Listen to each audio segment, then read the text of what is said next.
time that you're reaching for food when you're feeling an emotion to deal with that emotion. Okay. So it's anytime you're reaching for food when you're not hungry, but you want it to help deal with something that is going on.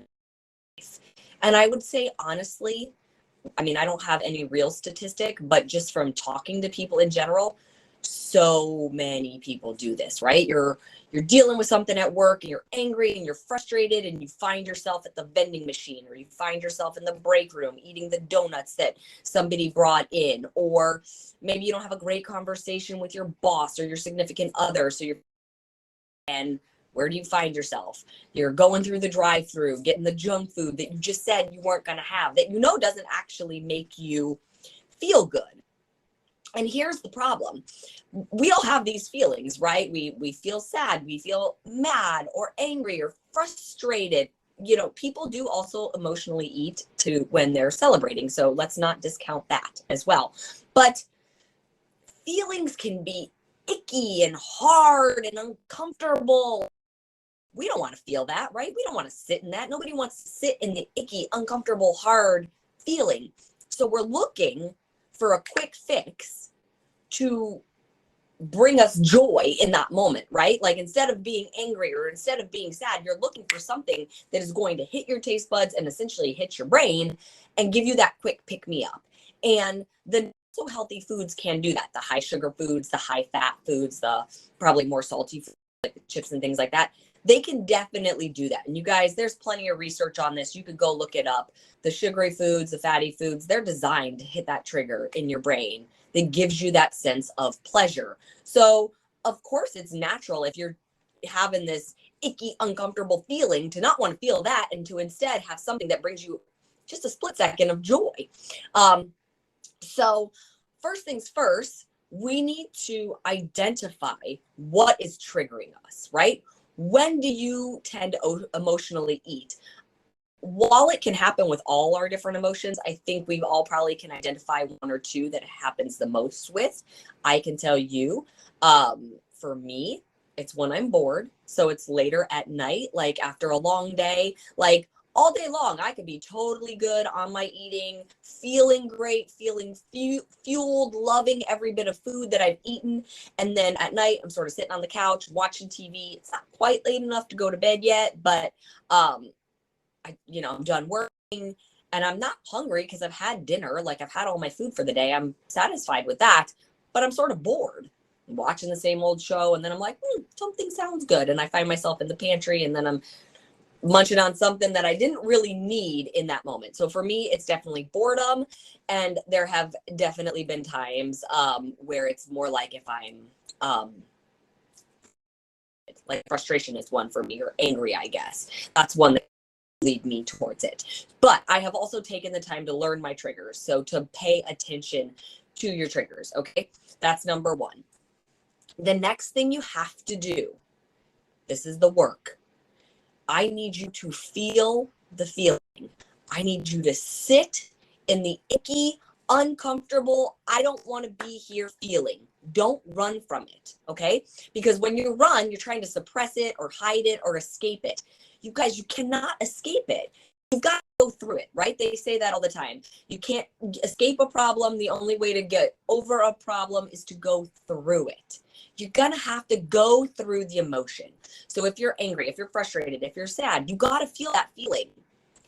Sit with it. I'm not telling you to sit in it forever, but I'm telling you, you need to sit in it and take a beat and go, why am I angry? Why am I mad? Why am I frustrated? What can I learn from it? What do I actually have control over in this situation? And what don't over? Because there are things that you are not going to have control over, right?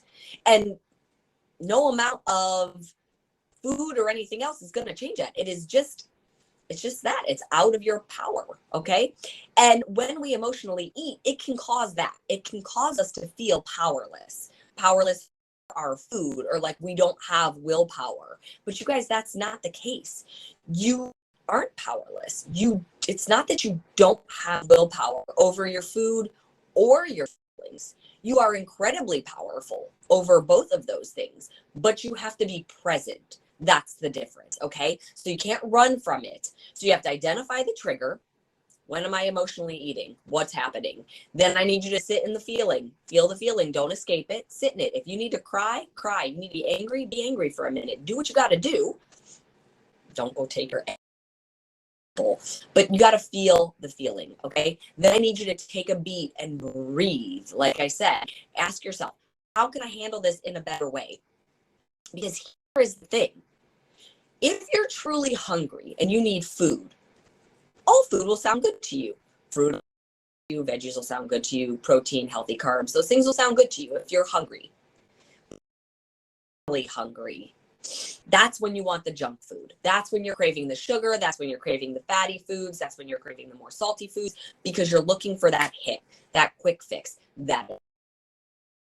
So I need you to eat and ask yourself, am I hungry or am I emotionally hungry? You guys, there is a difference between hunger, real hunger, like I need food, and emotional hunger. And believe it or not, a lot of us are now in emotional fulfillment, emotional food, okay? We're not getting what we need emotionally.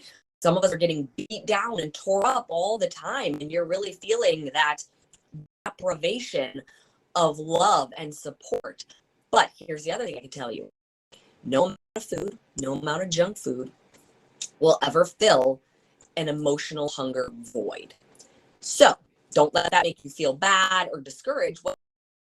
So you've identified the trigger, you've sat in the feelings, you've taken a beat and asked yourself, are you hungry or is this emotional hunger? And how can I handle it in a different way? How can I handle these emotions in a healthier way? Okay. So if you're bored, make plans, pick up a book, call a friend. If you're frustrated or angry, maybe you need to get a workout in. It doesn't have to out. You could go for a walk. Sometimes just moving your body will help you release the feeling that you're feeling. Okay. Learn something new, pick up a new skill, go take a class, surround yourself. Like these are ways to be with people that are like-minded. These are ways to learn something new, to have connection. Don't always come looking for your connection on these devices that we're on right now, because that's not true connection. Okay.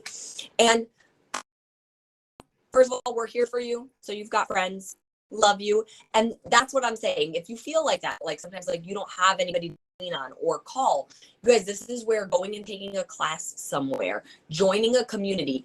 You're in this community. You could be reaching out to each other, talking to each other. And before you know it, you're making friends. But look for that one-on-one connection, right? Like that is what we're looking for. We're looking for that one-on-one connection. You're in a group right now full of like-minded people. So you can reach out to somebody. You see them post that they struggled with their work, the support that they need, and they could be the support back to you. Hey, great job, way to get it. There's so many ways that when we're feeling these emotions, we can handle them in a better way.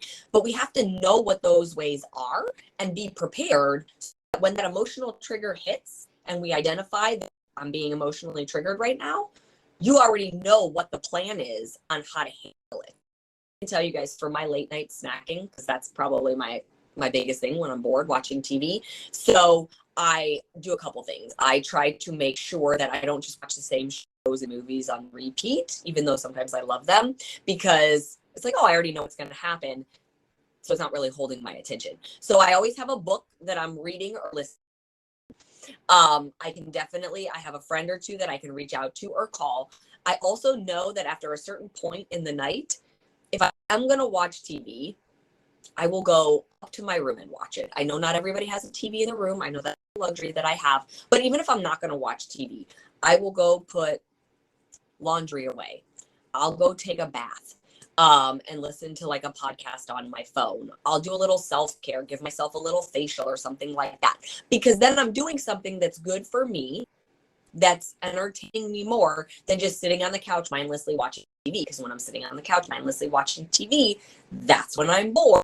And that's when I go in the kitchen and I start reaching that I don't really actually want or even need right in that moment. Rachel said she paints her nails. You can't eat chips when your nails are wet. That's a great one. I love that.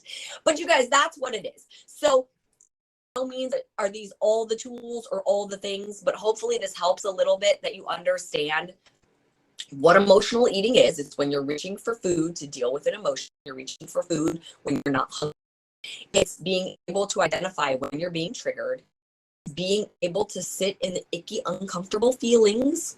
And also realizing when you're sitting in those icky, uncomfortable feelings that they are not going to break you. They're not going to kill you. They're not going to end it all, you guys. You're going to feel it and you're going to move. It's taking that beat, asking yourself if you're actually hungry or if this is emotional hunger, and then saying, what can I do instead in a healthy?